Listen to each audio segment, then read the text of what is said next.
Ustedes están en la obligación de hacer comprender al pueblo de América Latina que entre nosotros no deben existir fronteras, porque la patria de la raza indohispana comienza desde las riberas del río Bravo y termina en el confín sur de la Tierra del Fuego.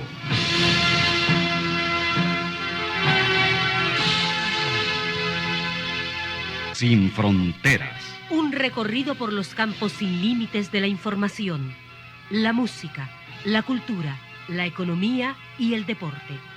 Los hechos y los hombres que todos los días construyen un mundo sin fronteras.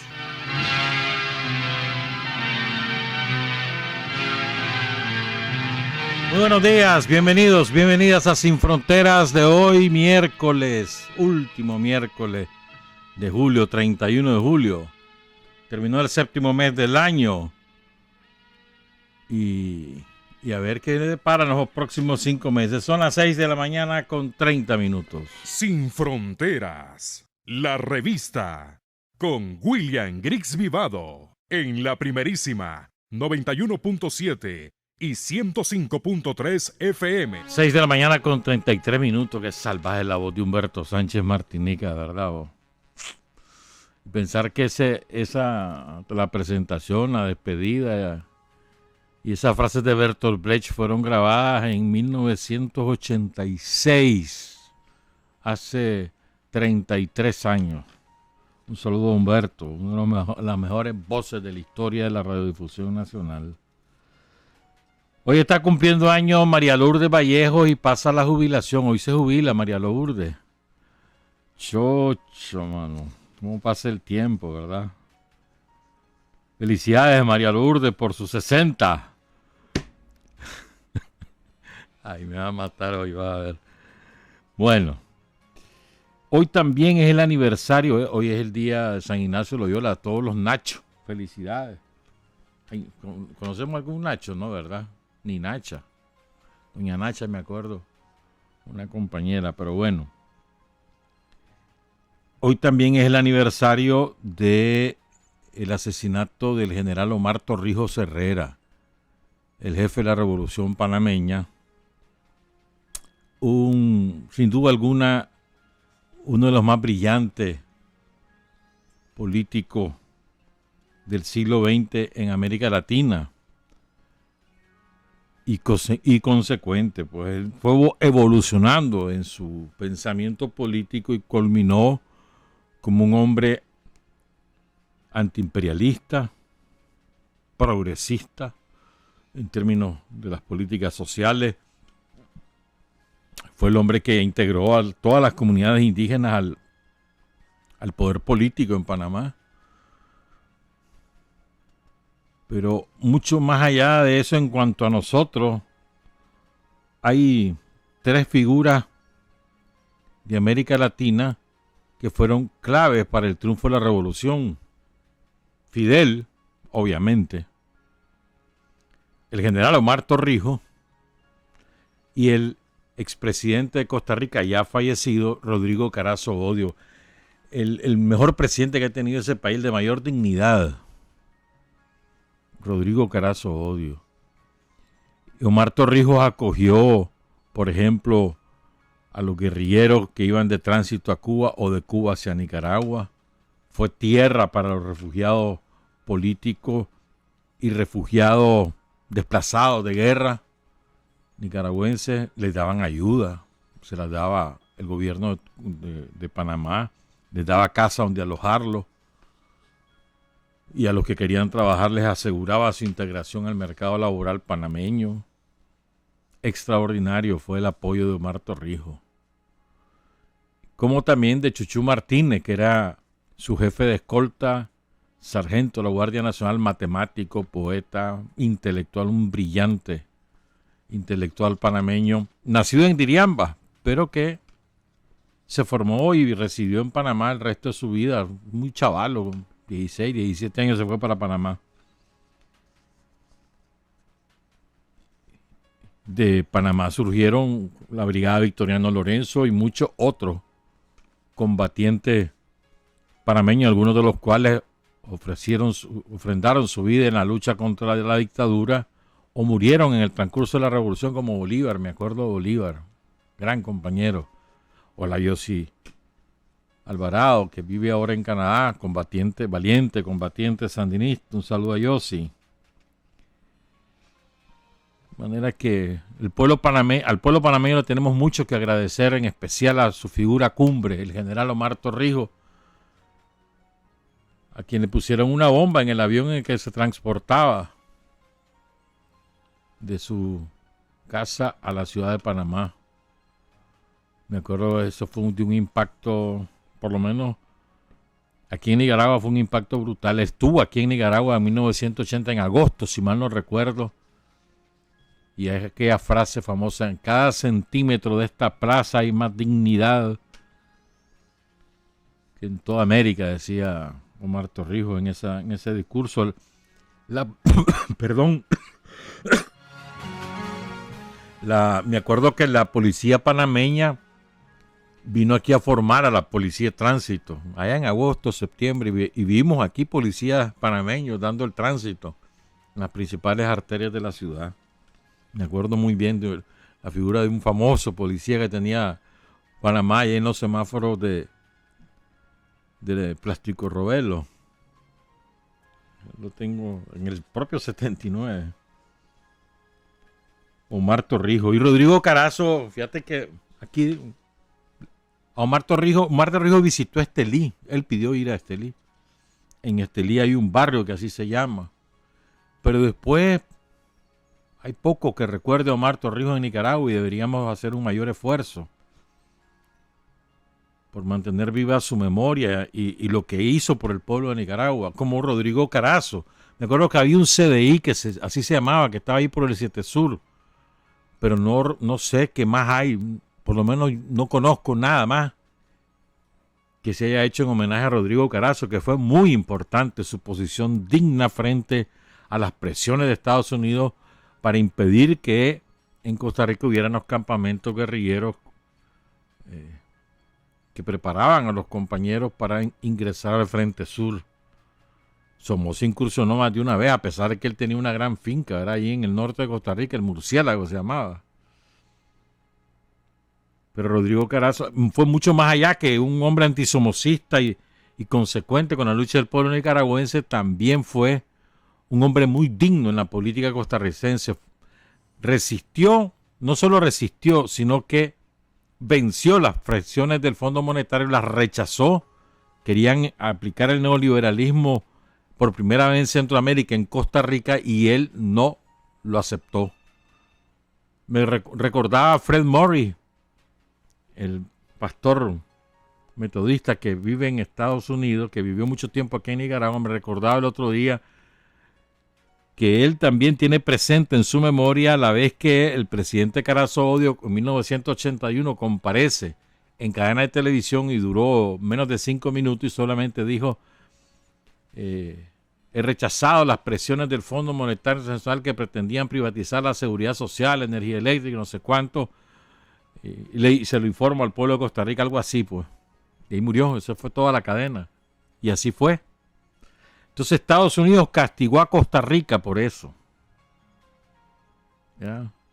Le hicieron la vida imposible en el resto de su periodo. Terminó su periodo en el 82, ya murió Carazo Odio. Hace ya como 10 años, creo que en el 2009, en diciembre. Su esposa también fue muy importante, una mujer también de mucha dignidad, de mucho honor. Y también amiga de Nicaragua. El último presidente de Costa Rica, amigo de Nicaragua en el sentido de naciones, pues. No hubo pleito con los ticos en la época de Carazo Odio, por el contrario, había una gran comunicación política, pues. Después de eso vino Monge, fue un desastre. Ese fue el que entregó el país al Fondo Monetario. Se hicieron las víctimas de que vienen los sandinistas y no sé cuánto, agarraron un montón de reales, se enriquecieron. Después vino Arias con el mismo talante, y así Figueres, Abel Pacheco, aquel Miguel Ángel Rodríguez, ¿te acordás? Que después le echaron preso por corrupto, que fue hasta secretario general de la OEA. Un desastre todo. Ya no se diga la chinchilla, ¿eh? Pero bueno. Deberíamos siempre recordar a gente que nos ha ayudado, ¿no? No solamente nuestros combatientes que han permanecido ahí anónimos u olvidados, sino también a gente como ellos, Omar Torrijos y Rodrigo Carazo Odio, como François Mitterrand, que también se enfrentó a Reagan por Nicaragua, el expresidente de Francia, y su esposa, Danielle Mitterrand, que también era una mujer muy progresista. Bueno, 5:42. Un saludo a todos los panameños, en especial a nuestra amiga Gloria Rosas. Y hay emergencia, ¿verdad?, epidemiológica. Lo habíamos advertido ya hace unos 10 días más o menos. Y la cosa está muy seria. No podemos bajar la guardia, ¿no?, del dengue. Es muy serio esto. Hay un incremento exponencial de casos en Nicaragua, en Honduras, en Guatemala, en Belice, en República Dominicana, en Brasil, en México, en Colombia. Un incremento exponencial, el doble, el triple, el cuádruple, 6 veces más en algunos países de los casos que ordinariamente se manifiestan cada año. Y la mortalidad creciendo. El último país en mortalidad por dengue es Nicaragua. O sea, tenemos una incidencia mayor que muchos países, pero una mortalidad mucho menor. Y eso es gracias al sistema de salud que existe en este país, que detecta rápidamente al enfermo por dengue, lo hospitaliza, lo vigila e impide que se convierta en un dengue grave y que eventualmente pueda fallecer. Y aún así llevamos 7 muertos. 7 muertos, pero somos el de menor mortalidad. No es uno que haya sido ya fregado. Pues un niño ahí en San Judas fue el último, allá la muchacha allá en Somotillo. 7 muertos, 55.300 casos sospechosos, 2.232 casos confirmados, 232% incremento, es decir, el triple de casos ha habido en este periodo, en el 2018. Y no solo se trata de evitar el dengue, es que voy a insistir en esto porque a veces nos descuidamos. Y esto también es tarea de nosotros, los sandinistas, en cada barrio. Tenemos que estar pendientes de los casos febriles, alertar, ir a visitar a la familia, exhortarlos a que los lleven al centro de salud o alertar al Ministerio de Salud para que vayan a la familia y visiten ese caso febril, que lo atiendan. O sea, tenemos que reducir, que no vaya más, un solo muerto más. Y eso puede, los sandinistas en los territorios, podemos favorecer la acción del Ministerio de Salud si sabemos detectar, si ayudamos a detectar a tiempo los casos eventuales de dengue, pues. O sea, yo creo que es una tarea partidaria también, creo yo, pues, en mi opinión. Eso nos vincula a la gente, nos hace cuidar la salud del pueblo, ¿verdad? Fíjate, en Honduras está colapsada. Honduras ya lleva 59 muertos por el dengue. 59. Y hay sospecha de que por esa causa hayan muerto otros 132 que murieron en los hospitales con todos los síntomas, pero que no han confirmado por la vía de los exámenes si murieron por dengue. Pero hay 132 sospechosos, es una salvajada. Si lo sumas a los 59, estás hablando de casi 200 muertos. El 80% de los muertos en Honduras, niños. Cada semana registran hasta 4.000 nuevos casos de dengue. Pero además tienen un incremento de casos de malaria, sobre todo hay un departamento del nororiente del país, del suroriente del país. De varicela llevan 28.000 casos de varicela. De rubiola, llevan 19 casos. Y aquí en Nicaragua ni varicela ni rubiola, hermano. ¿Verdad? Guatemala lleva 27 muertos, Dominicana 7 muertos. Bueno, 7 muertos hasta la semana pasada. En Belice va al doble de casos. En México van 45 muertos. Hasta en Bangladesh, lejos de aquí, hay otro. hay otro brote epidémico. Y además hay que estar chivas, ¿saben por qué? Y vuelvo a insistir, la salud pública es un problema, es un tema de preocupación también del Frente Sandinista en el territorio. Hay que estar chivas porque además detectaron en el sur de la Florida, y ustedes saben que nosotros los nicaragüenses tenemos muchos vínculos con la Florida porque ahí viven muchos nicaragüenses que viajan a Nicaragua o nicaragüenses que van a Florida a ver a sus familias y regresan.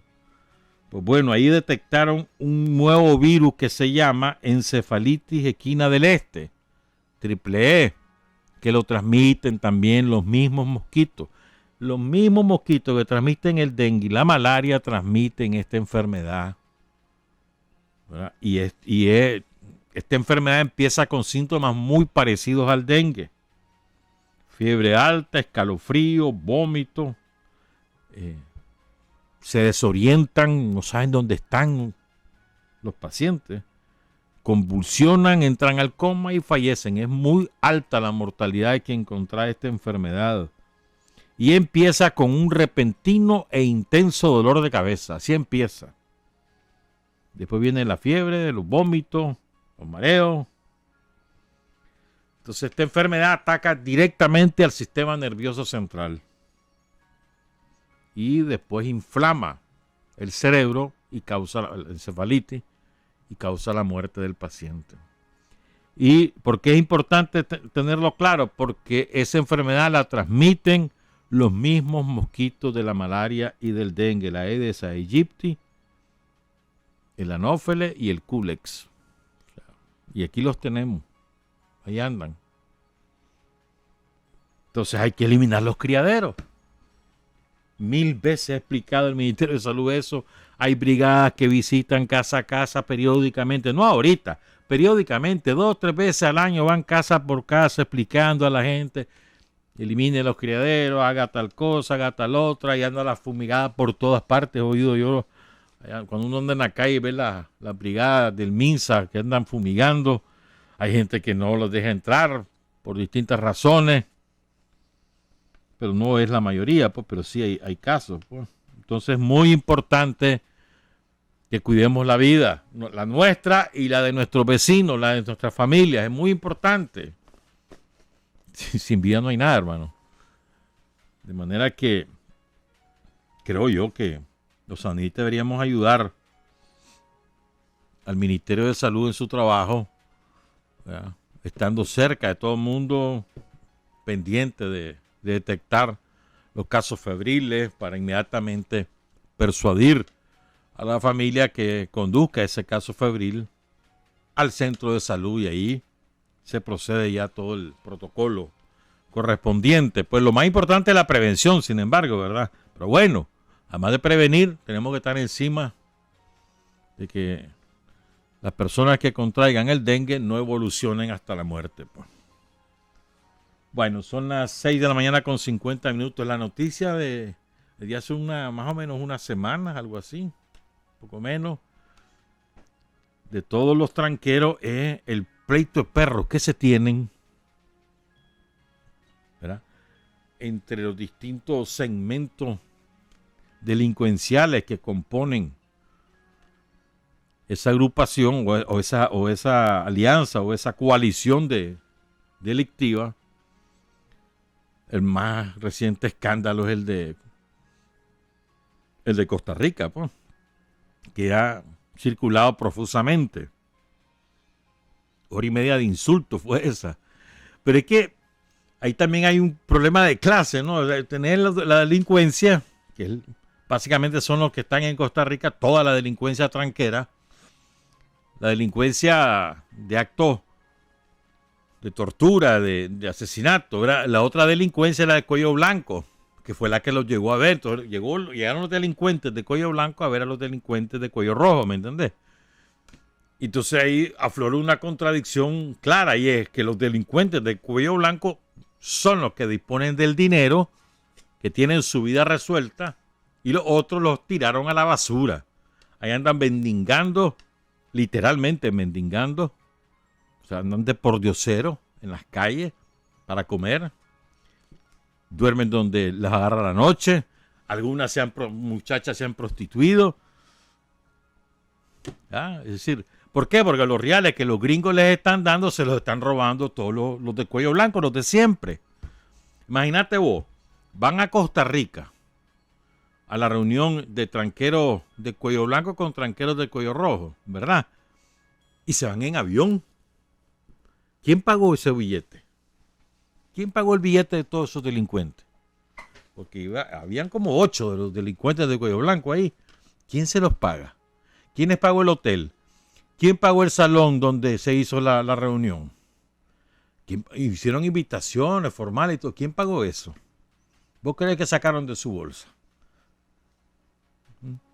Entonces seguramente declaran un precio y se agarran el resto. Era típico de ellos. Como Leiva, ¿te acordás? Que se robó casi $500,000, se robó ese hombre. A nombre de los derechos humanos. Y lo denunciaron sus propios compinches. Que además lo acusaron de falsificar las cifras de muertos. Algo que ya sabíamos nosotros, pero ya que entre ellos lo digan, imagínate cómo será de descomunal la falsificación. Bueno, lo que evidencia es la podredumbre. Tan podrido. Me acordé de una frase, la busqué, de un periodista cubano, nacido en Puerto Rico, pero después toda su vida la vivió en Cuba, revolucionario, periodista.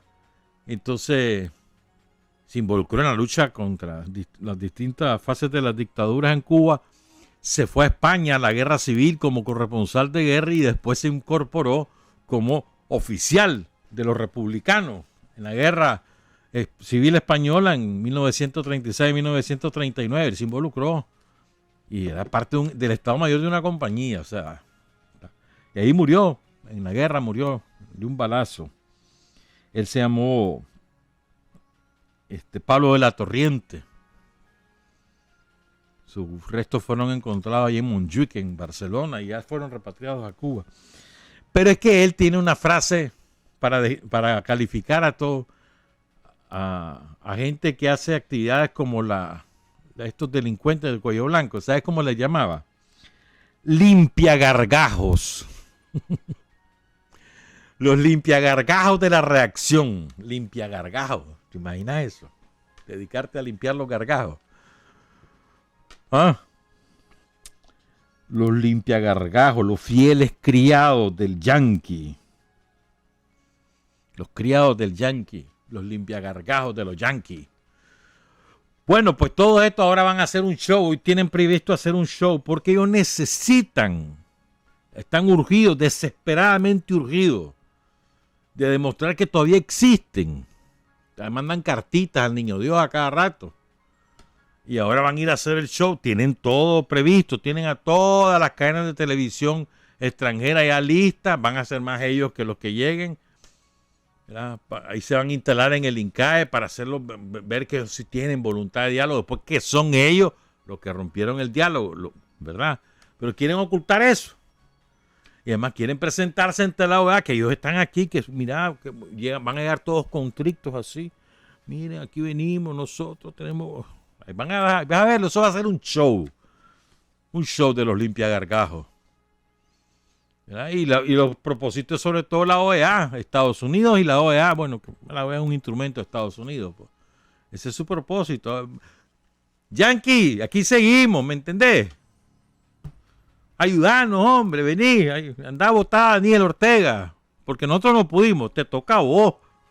Eso es lo que le están diciendo. Como nosotros no pudimos, pues dale vos, hombre. Para ayudarme, mira que nos tienen aquí, que nadie nos hace caso. Entonces, ¿por qué llegan todos los corresponsales de la prensa extranjera? Porque hay billullos de por medio, hombre. Hay billullos.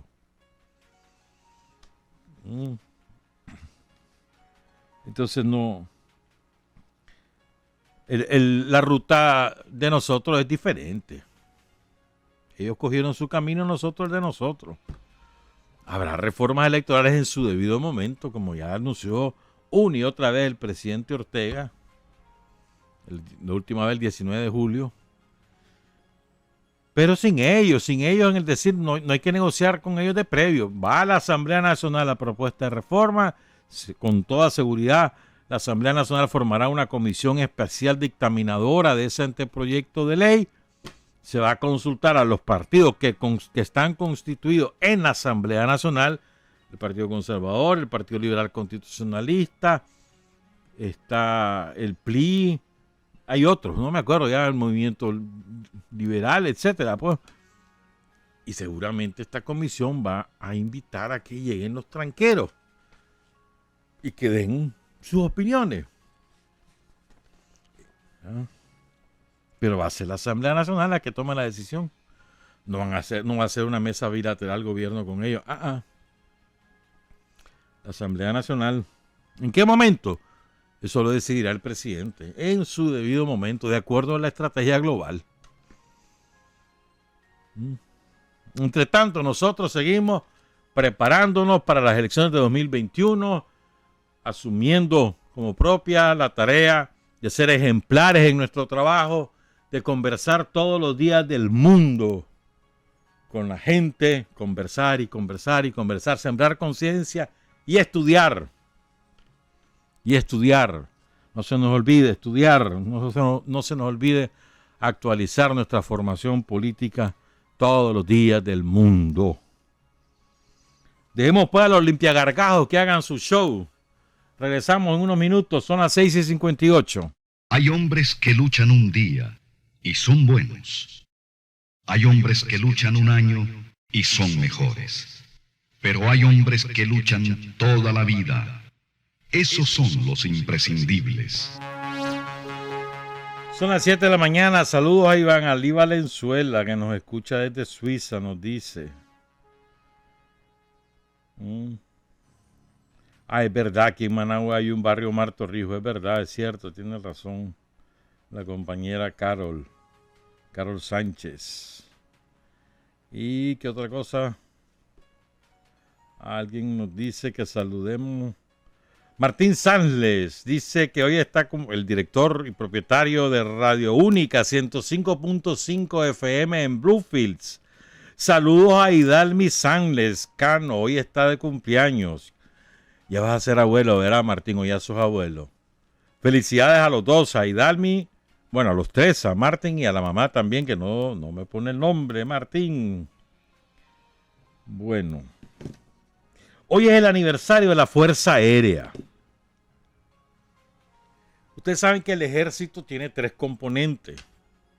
El ejército como tal, o sea, la parte terrestre, la Fuerza Aérea y la defensa antiaérea y la Fuerza Naval, la Marina. Lo que pasa es que están agrupados en el nombre genérico de Ejército de Nicaragua. La Fuerza Aérea fue fundada el 31 de julio de 1979, antes que el propio ejército en términos constitutivos, pues, aunque venía el ejército guerrillero, pero la primera institución es la Fuerza Aérea, que agrupó a todos los aviones abandonados por la Guardia, algunos avioncitos que había adquirido el Frente Sandinista para transportar sobre todo combatientes y abastecer de municiones a los frentes guerrilleros. Por ejemplo, una de las acciones más famosas en la época de la insurrección fue aquella vez que un avión se bombardeó el Coyotepe, que estaba haciendo chanchales contra la población civil y contra las fuerzas combatientes en Masaya, o los vuelos que llevaban a los compañeros a reforzar distintas posiciones, ahí en Chinandega, en Estelí, en el norte, ¿verdad? También y había defensa antiaérea precaria, pero la había, sobre todo en el frente sur, porque es donde más se ensañó la aviación en los frentes de todos los frentes guerrilleros. Donde más se ensañó la aviación somocista fue en el frente sur, y ahí desarrollaron una incipiente defensa antiaérea también, ¿verdad? Estamos hablando que, además, quienes comenzaron, fíjate lo que es, ¿verdad? Habían algunos pilotos que habían sido de la Fuerza Aérea Somocista, pero la mayoría eran muchachos, bueno, y no tan muchachos, que venían de las avionetas fumigadoras, de las fumigadoras del algodón, sobre todo, de ahí venían la mayoría, y después fueron formados. en la Unión Soviética, en Cuba, en otros países, a lo largo de los primeros años de la revolución, pues. Hasta el 81 empezó a adquirir la Fuerza Aérea sus nuevas naves, pues, y helicópteros, incluyendo franceses, ¿verdad?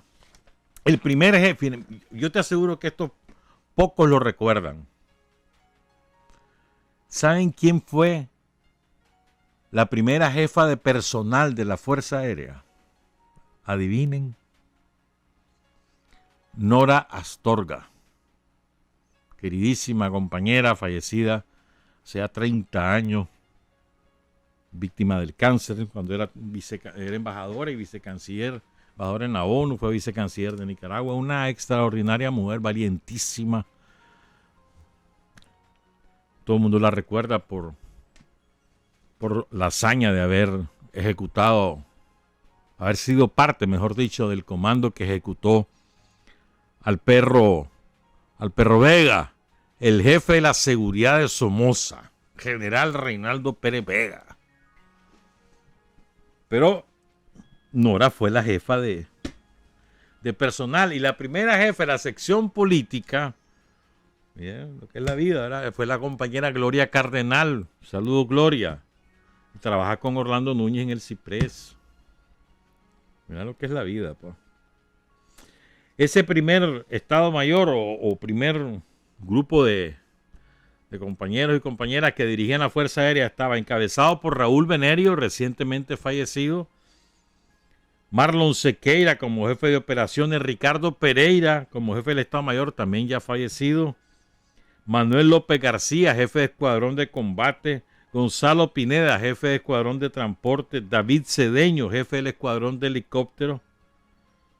Bueno, solo fue jefe en los primeros meses. Nora Astorga, Gloria Cardenal y Zapata Molina, dice jefe de disposición combativa. Hay un compañero, Luis Calero Barrios, que mantiene viva la memoria de todo lo que ha sido la FASDA a lo largo de estos 40 años. Ahí en Facebook lo pueden encontrar la página. Bueno, hay que recordar, la Fuerza Aérea, quiero recordar algunas cosas. Creo que son importantes. Ya les vamos a hablar de otros temas, son las 7 y 6, pero es que mira, dos cositas importantes. Primero, hay una gran cantidad de compañeros de la Fuerza Aérea que cayeron en combate, es decir, que sus naves fueron derribadas por la contrarrevolución en los 80 o en accidentes. El último fue aquel, ¿te acordás? Del helicóptero aquí sobre el lago Solotlán, que no es el primero que cae en el lago, es el segundo por lo menos. Pero es trágico verlos, ver cómo se derrumban aquellos helicópteros. Lo que yo más recuerdo es de los 99, para el 30 aniversario de la Fuerza Aérea, hicieron una exhibición aérea sobre el lago.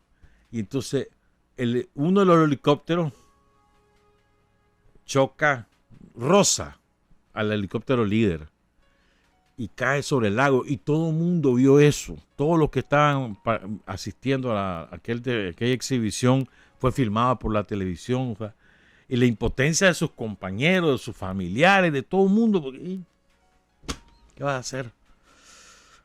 Ahí murieron 3 compañeros esa vez.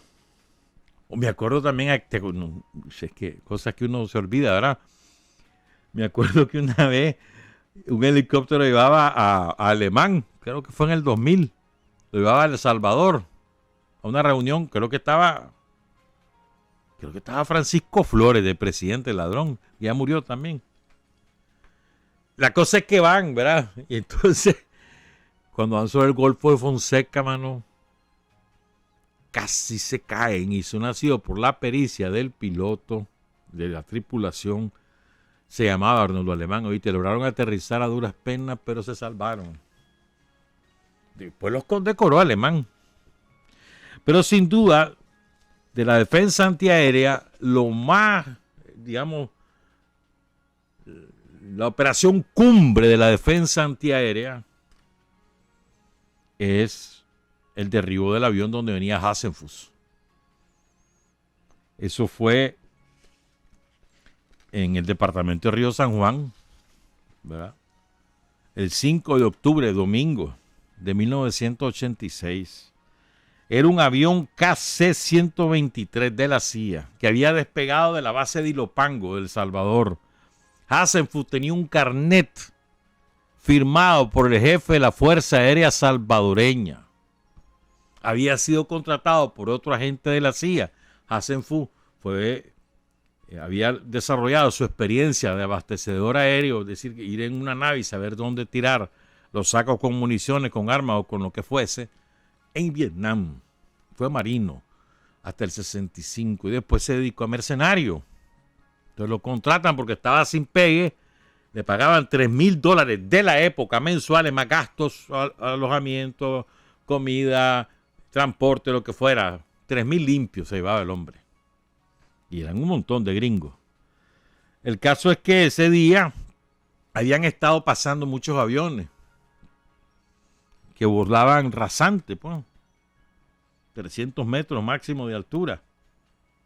Venían de El Salvador, le daban la vuelta por toda la costa del Pacífico, entraban por el lado de Santa Cruz, ahí en Costa Rica, y después giraban a la altura ya del río San Juan, para después penetrar hasta las zonas donde estaba la contrarrevolución, y habían dejado montones de armas.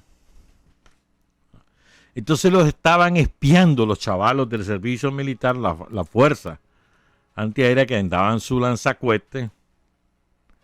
Lo estaban espiando y se querían apiar a uno, y lo lograron, hermano. Hay que recordar a esos tres compañeros, José Fernando Canales, Byron Montiel y Raúl Antonio Acevedo.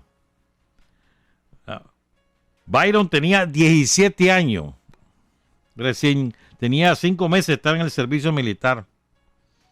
José Fernando Canales tenía 19 años y Raúl Antonio Acevedo tenía 20 años. ¿Verdad? Llevaba un cohete tierra-aire portátil CM2. La flecha, le decían. El caso es que lo botan. Ahí murieron 3, 2 gringos y un nica. Un nica adiestrado en El Salvador, en Honduras, en la base militar de los gringos.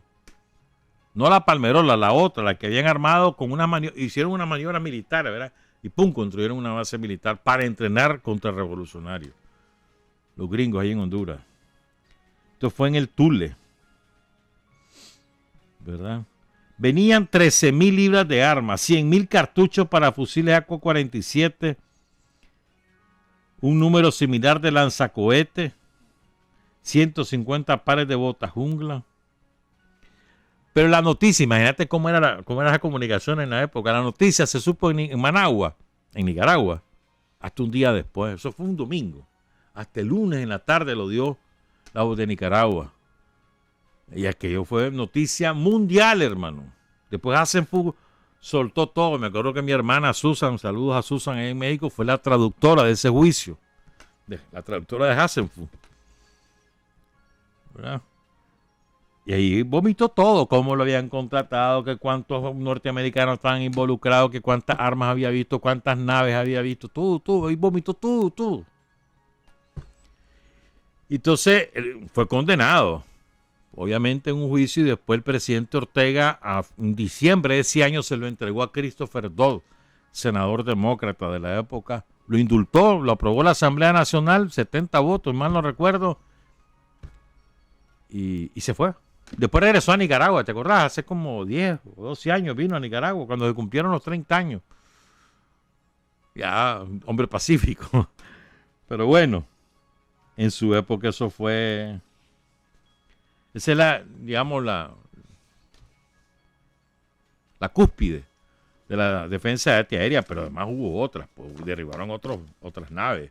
Me acuerdo que defendieron el aeropuerto, porque tenían intención de bombardear el aeropuerto. La Fuerza Aérea hace un trabajo silencioso, sobre todo ahora dedicado a labores humanitarias.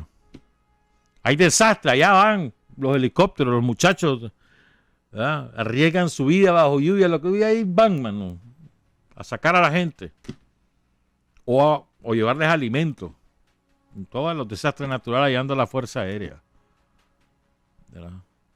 Son compañeros calladitos, no hacen mucha, de verdad. El jefe quiero saludar al jefe de la Fuerza Aérea, el general Spiro Bassi. Ya lleva desde 2009, creo que está Spiro de jefe de la Fuerza Aérea. Allá han pasado, creo que son... Emerlán fue jefe de la Fuerza Aérea. Sí, señor. Los jefes han sido Manuel Salvatierra, también fue jefe, ahora es un traidor. Los jefes han sido Raúl Venerio. Emerlán fue el segundo jefe del 84 al 87. Javier Pichardo, que estuvo en el acto de la plaza el 19 de julio del 87 al 90. El traidor Salvatierra. El general Leonel Martínez, que estuvo del 99 a 2002. El general Jorge Miranda Jaime, de 2003 a 2011, 8 años se voló. Y lleva ya 8 años también el general Spiro Bassi. Saludos a todos los miembros de la Fuerza Aérea y de la Defensa Antiaérea. Orgullo del Ejército de Nicaragua. Son las 7 de la mañana con 15 minutos. Tengo aquí un correo que me envió hace rato, pero ustedes saben que no ha habido oportunidad y hemos ido poco a poco saliendo todo esto, porque son cosas importantes que no podemos olvidar. Medardo Mercado Fonseca nos escribió un correo contándonos lo que él recuerda de algunos de nuestros caídos en la época insurreccional y algunas chanchadas, de algunas barbaridades que hizo la Guardia. Entonces él dice, con relación a los caídos cuyos restos yacen en el Centro Experimental México, dice el compañero Medardo, recuerdo a Eddie Centeno, conocido cariñosamente como el Tibiritábara. Ese pueblo tenía Vallecillo, un controlista. ¿Cómo es que se llamaba Vallecillo? ¿No te acordabas? No, que vos sos hipote. ¿Verdad? Y lo decían el Tibiritábara por el afro. En aquella época estaba de moda el afro, ¿no? Pero un afro así estilo Michael Jackson cuando estaba cipote, así enorme, una gran canasta. Así le decían el Tibiritábara, ¿verdad? La Guardia lo asesinó cuando él cursaba el tercer año A del Centro Experimental México. Ahí él era compañero de clases del compañero Medardo Mercado Fonseca. En el barrio Costa Rica, que su nombre anterior fue el barrio Blandón, reporta el compañero lo siguiente: el 9 de junio, sábado, efectivamente fue sábado 9 de junio, hubo una brisa algo fuerte y empieza la ofensiva final. Una semana después, dice Medardo, que no se acuerda exactamente la fecha, esbirros de la EBI ingresan por el lado de la carretera norte al barrio, en la avenida Cristian Pérez. Aquí me voy a detener. ¿Sabes por qué? Esa avenida que empieza en el Nuevo Diario y termina en la Nicaragua, en la calle esa, en la avenida que viene de oeste a este, que tiene un bulevar, empieza en el Nuevo Diario y termina en la Nicaragua. Esa avenida se llama Cristian Pérez. ¿Quién la conoce así? Y así se llama, Cristian Pérez, como la colonia que está ahí, la Cristian Pérez. Pero la avenida, su nombre es Cristian Pérez y no la conocemos así. ¿Por qué? Porque vamos olvidando los nombres de nuestra gente. Bueno, entonces dice, entran, ¿verdad? Y al mando de estas tropas iba Alessio Gutiérrez. Este maldito, porque era un maldito asesino, un desgraciado, era el jefe de la policía de Managua. Entonces, de los semáforos del Colonial, Media Lago, o sea, estás hablando casi por el cine, ¿verdad? Ahí asesinaron a un lustrador que tenía un pie enyesado y cuyo sobrenombre, era el Mexicano. Era un señor Chele. Lo matan y su cadáver lo incineraron. Dice, me acuerdo que tenía un balazo en el costado derecho. Ese mismo día, recuerda Medardo, una semana después de iniciar la ofensiva, un francotirador mató a 2 compañeros, Armando López, de unos 17 años, y Fernando Silva, un señor de unos 35 años. Armando vivía de los semáforos del Colonial, una arriba y cuadra y media al lago. Y Fernando Silva vivía de los semáforos del Colonial, 1 cuadra y 10 varas al lago. Dice, me acuerdo que la caja fúnebre de Armando López la construyó mi papá, Julián Madrid, a solicitud del tío del compañero difunto, del compañero Luis López, que ya también falleció. Lo más dramático de esta caja es que la misma mi papá Julián la construye en pleno Cachimbeo. Al final, los restos de ambos compañeros descansan, tengo entendido, en los patios de sus casas. La tarde de ese día, recuerda Medardo Mercado, en el costado este de la iglesia Santa Faz cayó un rocket. Para eso servía la aviación somocista, a diferencia de la aviación que nosotros creamos, que es para proteger y salvar vidas. La aviación somocista servía para matar. Cayó el rocket, que disparó unos push and pull seguramente, mató a unas 10 personas, entre niños, niñas y ancianos principalmente. El único nombre que recuerdo o conozco, dice Medardo, es el de la señora Sandra Fonseca, cuya casa de habitación era de los semáforos del Colonial, una arriba, 30 varas al lago, mano derecha.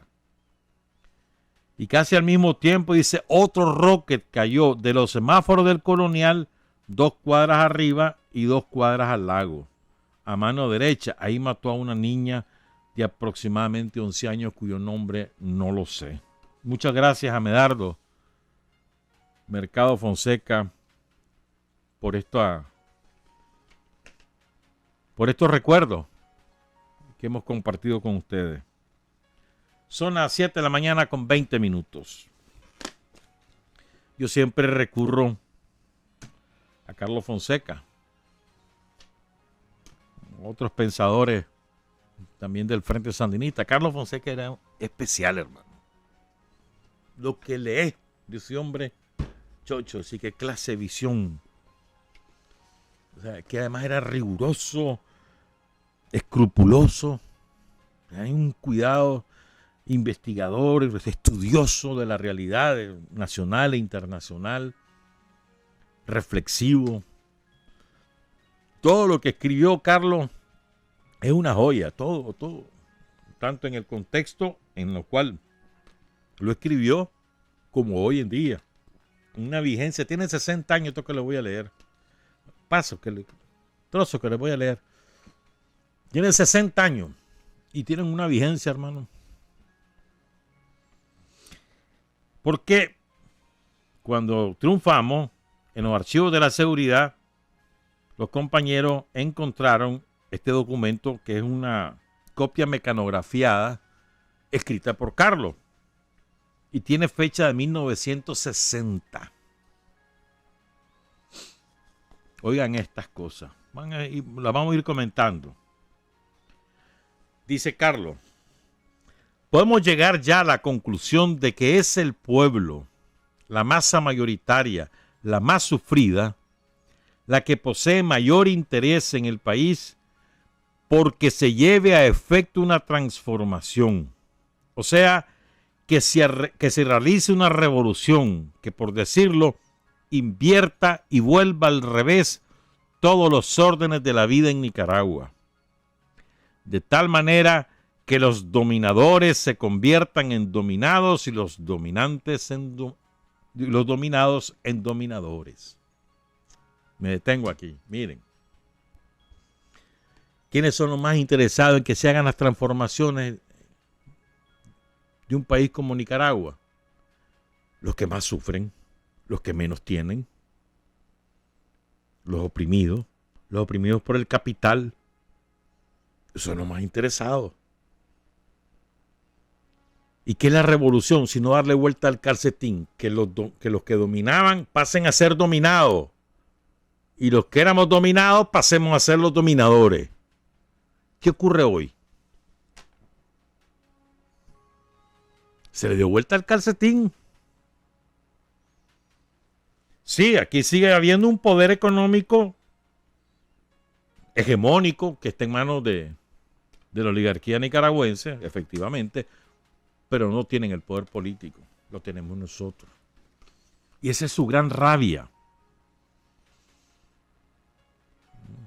Estamos en la línea de liberarnos de él, del yugo de la oligarquía, pero eso es un camino largo. Y se van desatando acciones todos los días del mundo con ese objetivo a largo plazo. Pero eso no se logra por decreto, se construye sobre la base de medidas económicas, políticas, sociales y sobre la base de la conciencia. Poco a poco. Pero recuerden, el hacer la revolución implica que los dominadores pasen a ser dominados y los dominados se conviertan en dominadores. Carlos Fonseca, 1960. Y oigan esto. Miren qué actual. En el proceso histórico de nuestra patria, bajo el dominio de la dictadura somocista, ha ocurrido el fenómeno que consiste en que la lucha opositora ha estado dominada por fuerzas derechistas cuyo estado mayor ha sido el Partido Conservador. Este partido está controlado por una camarilla que representa los intereses de los grandes ricos conservadores, millonarios comerciantes, empresarios o latifundistas. Estos ricos han soñado con el poder en sus manos solamente para sustituir a los Somoza en el primer lugar como millonario. Voy a detener, porque continúa sobre este tema Carlos en el siguiente párrafo, pero me voy a detener aquí. Han soñado los ricos con el poder en sus manos solamente para sustituir a Somoza en el primer lugar como millonario. Ese era su afán. Y si ustedes se fijan, desde 1934, cuando asesinan a Sandino, hasta hoy, los ricos que no eran somocistas solamente han vuelto al poder con la Violeta, con un Bolaño, con Alemán. 17 años en todo ese periodo. Y ya sabemos que es verdad lo que dice Carlos, que para qué era que querían el poder político, para ser más rico que Somoza, decían en la época, y en esta época para ser el más rico del país. Ese era su afán. No es más otro que es el afán de ellos. Ellos no quieren el poder político para resolver los problemas de la gente, jamás. Ya lo demostraron, no se les olvide. O sea, no estamos hablando sobre teoría, estamos hablando sobre realidad. En la realidad, ellos, los que hoy se disfrazan de cualquier cosa, los limpiagargajos de hoy, ¿verdad?, ya demostraron que cuando tienen el poder político es para hacer papilla a la gente, para empobrecerla al máximo. Para eso quieren el poder político. Antes era para ser más ricos que Somoza, ahora es para hacerse cada vez más ricos ellos y no les importa a la gente. ¿No se acuerdan los índices pavorosos que dejaron ellos cuando abandonaron el poder y ganó el Frente Sandinista? ¿No se acuerdan? En salud, en educación, en carreteras, en caminos, en educación universitaria, en lo que fuera. Energía eléctrica. Me estaba releyendo el discurso de Daniel el 19 de julio de 2007. Gran parte de ese discurso Daniel lo dedicó a los apagones. ¿Te acordás que esa era la realidad del país? Ya se nos olvidó, ¿verdad? Hace 12 años ya. Bueno. Ellos quieren el poder político para hacerse ricos, hermano, no se te olvide. Para hacerse más ricos lo que ya son. Y para entregar el país, la soberanía del país, regalársela a los gringos. Para eso es. Dice Carlos Fonseca. El punto fundamental está en que el Partido Conservador no representa intereses inconciliables con la dictadura. Es en gran medida la camarilla de infames enemigos, empleando como principal método la lucha armada contra el pueblo. Solamente el pueblo, alzado en armas, es capaz de liquidar a la dictadura somocista. Y al revés, o sea, que hacía la camarilla corrupta, utilizaba la lucha armada contra el pueblo, nada más que la encubrían. La Guardia Nacional defendiendo el orden constituido. Salía en carrera la Guardia y llamaba a Pelas ahí, a Alfredo Pelas, el que ya murió, llamaba ahí a Somoza, mirá, me están metiendo aquí, no, aquí hay una bulla de unos hombres ahí, unos comunistas que me están haciendo una huelga gallego, pues, ya mandaba a la Guardia. Liquidaba la huelga a punta de bala de sangre y Pelas feliz. Oh, mira, ve que aquí hay unos muertos de hambre que me ocuparon las tierras. Ahí te mando la guardia. Ahí llegaba la guardia. Así era, así funcionaba esto. La guardia era el gendarme de los intereses de los terratenientes, de los oligarcas en el país. La guardia no solamente era el instrumento de Estados Unidos de dominación nacional, el instrumento de Somoza para preservar sus intereses, sino también el instrumento de la oligarquía para preservar los propios. Competían con Somoza por los negocios, pero en fin de cuentas se ponían de acuerdo que la guardia servía para todo, para todos ellos. Pero todavía hay viejitos campesinos del lado de Chinandega que te pueden contar qué es lo que hacía la guardia para defender a los terratenientes. Todavía viven. Sigo. Esto me parece a mí muy importante. El soldado revolucionario, podríamos ahora sustituirlo, el militante, se ganará la confianza del campesinado dándole pruebas de sinceridad y honradez, porque esto es más convincente que la más ardorosa proclama. Cualidades indispensables del soldado revolucionario, dice Carlos: sinceridad y honradez. Eso es más poderoso, dice Carlos Fonseca, que cualquier encendida proclama, la consigna o cualquier acto. No. Sinceridad y honradez en el vínculo con el pueblo, esenciales. Oigan esta otra.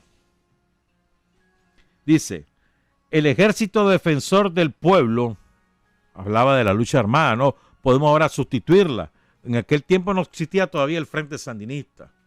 Estas son tesis de Carlos antes de la fundación del Frente. Podemos sustituir el ejército defensor por el Frente Sandinista. Debe estar identificado con las calamidades de la vida del campesino. En aquel momento Nicaragua era un país fundamentalmente rural. 60 años después eso ha cambiado, pero lo podemos ahora simplemente sustituir la palabra campesinado por el pueblo, que incluye al campesinado. Y entonces vos decís, ¿verdad? Podés transformar esta frase: el Frente Sandinista debe estar identificado con las calamidades de la vida del pueblo de Nicaragua. Identificarte con esas calamidades, hacerlas propias y luchar para erradicarlas. Esencial. Y ahora oigan esto. Esta es una de los más importantes pensamientos de Carlos. Dice Carlos: es indudable que la cantidad y calidad de las armas tienen importancia en el éxito de la guerra, pero es conveniente no exagerar esta verdad. Debemos recordar que al finalizar la guerra del pueblo de Cuba contra la oprobiosa tiranía de Batista, el dictador, poseía mayores y mejores armas que los rebeldes y sin embargo fue derrotado. Esto ocurrió así, y aquí viene la frase, porque lo fundamental es la elevada moral del soldado del pueblo. Y esta es una lección para todos, ¿verdad?, los compañeros que están en el ejército de Nicaragua. Lo más importante no es el arma, sino la moral. La moral. ¿De qué moral estás revestido? ¿Qué es lo que te inspira a resistir, a combatir y vencer? Es lo mismo en el militante, hermano. Es tu moral. Podrá tener la superioridad numérica, la superioridad en armamento, la superioridad en riqueza, en instrumentos de dominación. Pero si nosotros tenemos la moral, terminamos venciendo. ¿Quieren un ejemplo? Sandino. ¿Qué más ejemplo que ese? Estados Unidos ensayó los bombardeos aéreos que después practicó en la Segunda Guerra Mundial en Nicaragua por primera vez, cuando bombardeó Coatal, bombardeó Chinandega, por ejemplo. Superioridad abrumadora. ¿Y quién venció? Guerra contra Somoza. ¿Cuántos éramos los sandinistas de la época, los del frente? 1300, 1400, encabezando al pueblo de Nicaragua como destacamento de vanguardia. ¿Con qué arma? La mitad, tal vez, de los combatientes del frente portaba un arma de guerra, el resto, pistolitas y fusiles de cacería. Y la guardia tenía tanques, tanquetas, aviones de guerra, Garand, M16, la M21, ametralladoras 50, ametralladoras 30, bombas de 500 libras. Todo eso tenía la guardia y le ganamos.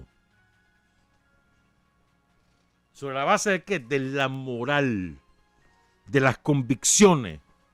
Esas son nuestra principal fortaleza, no son los instrumentos. Claro, te ayudan los instrumentos, claro que sí.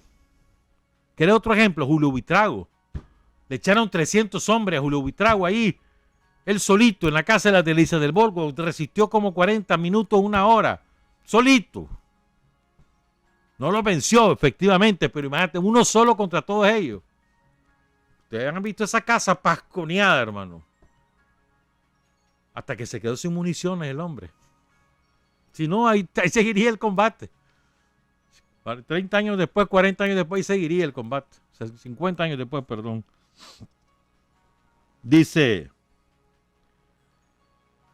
Carlos, hablando sobre la lucha legal en la época, dice, las puertas legales, por estrechas que sean, deben ocuparse para ligarse con el pueblo. Esa es su obsesión, ligarse con el pueblo, vincularse al pueblo.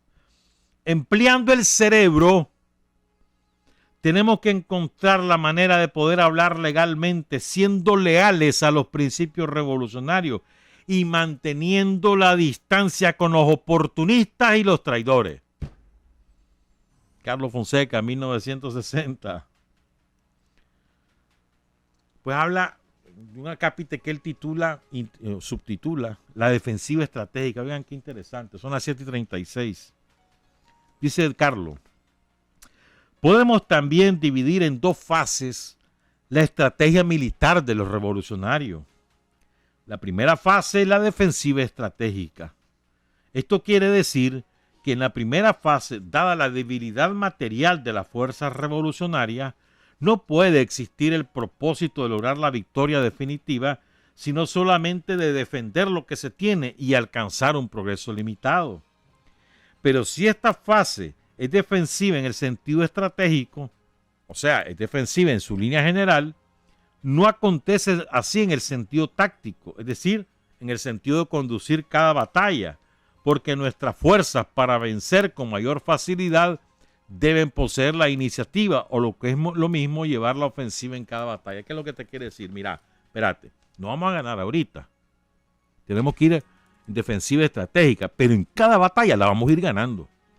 En cada batalla nos vamos a empeñar para ganarla, aunque estemos en defensiva en lo general, una por una. Lo que hacíamos en oposición. Venciendo una por una. En términos generales, no íbamos a ganar porque no habían elecciones, pero íbamos venciendo, resistiendo, venciendo. Pequeña batalla, defensa de los intereses de los trabajadores, de una empresa, de un derecho, la oposición. Y ahora estamos en época de ofensiva estratégica, es otra cosa. Es otra cosa. Dice Carlos. La segunda fase es la ofensiva estratégica. Y se propone el tener la fuerza material y moral suficientes para derrotar definitivamente la dictadura. Para alcanzar la victoria en la guerra es natural que la valentía es indispensable, pero comprendamos que no es suficiente. Más bien, la valentía es suficiente a participar en un combate, para decidirse a participar en un combate. Y participar en el combate no es el último fin del soldado. Hace falta lo fundamental, que es alcanzar la victoria. Y en esto entra en juego algo más que la valentía, y es el empleo del cerebro, el empleo de los 5 sentidos que posee el hombre, que iluminan el campo de batalla y nos enseñan qué puntos son los más débiles del enemigo, en qué puntos es inferior materialmente en relación con nosotros. Nadie en el mundo debe tomar más en cuenta la realidad como el soldado revolucionario, el militante revolucionario, porque está corriendo peligro la vida de seres humanos de calidad moral ejemplar, y porque del éxito de estos en la lucha depende el cambio de la dolorosa suerte del pueblo nicaragüense, que durante siglos y siglos solamente apenas ha conocido la vida. Tomar en cuenta la realidad significa subordinar nuestra conducta a esa realidad y no a nuestros deseos caprichosos. Aquí me quedo con esta frase, que esta frase es extraordinaria. Para nosotros sigue siendo válida y lo seguirá siendo válida, creo yo, secula seculorum. Tomar en cuenta la realidad significa subordinar nuestra conducta a esa realidad y no a nuestros deseos caprichosos. Aplíquenla, apliquémosla a lo de ahora. ¿Cuál es la realidad? Y vos te subordinás a esa realidad. Tu conducta militante se subordina a la realidad. ¿Cuál es la realidad en Nicaragua? Hay una realidad de una sociedad de mercado.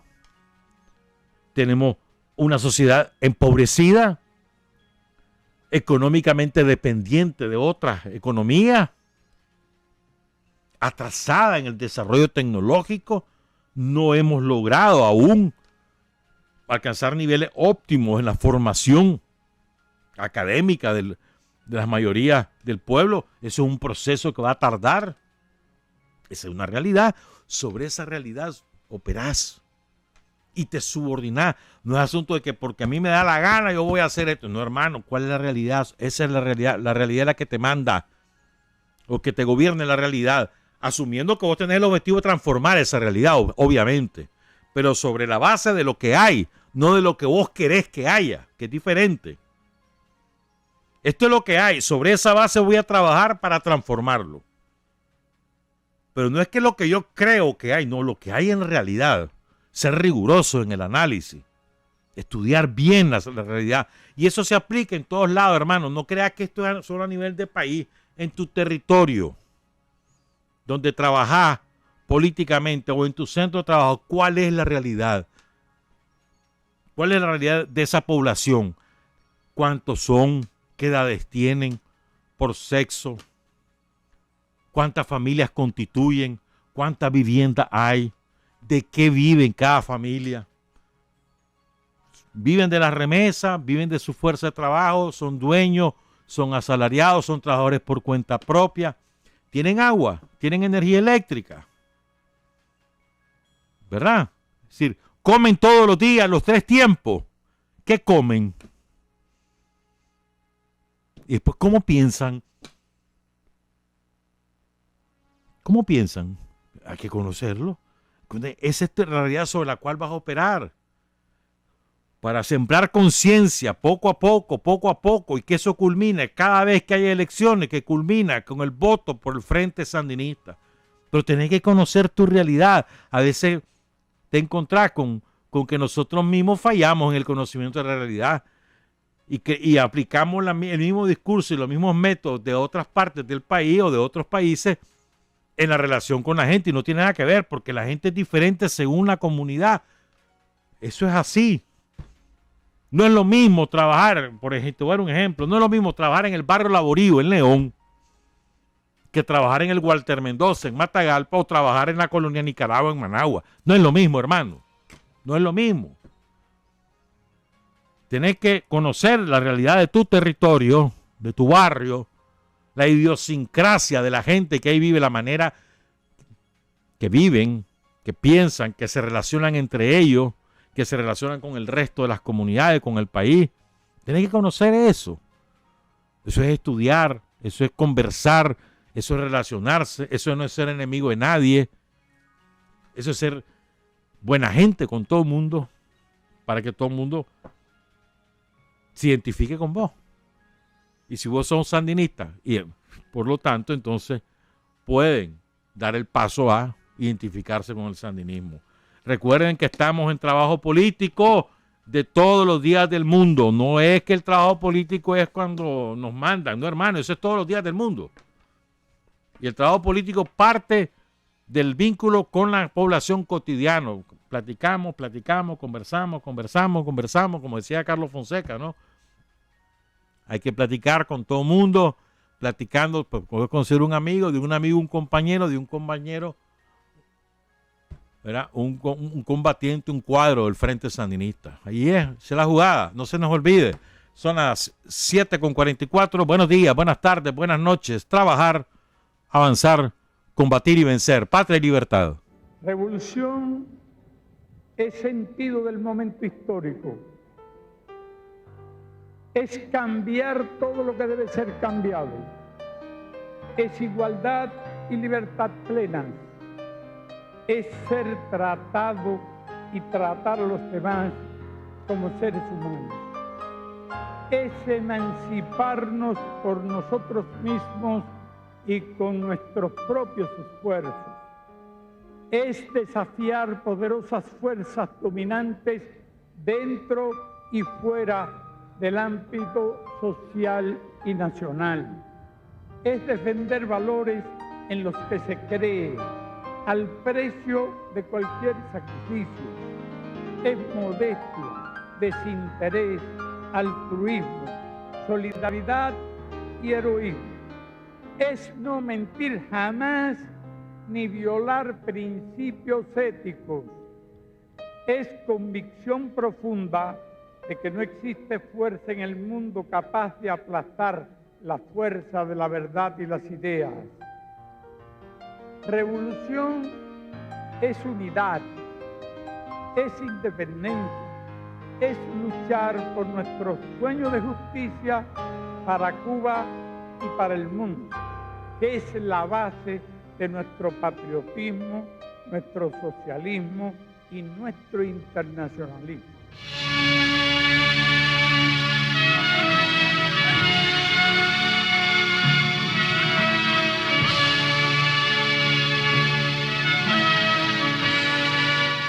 Hasta aquí, usted y nosotros hemos recorrido el mundo sin fronteras.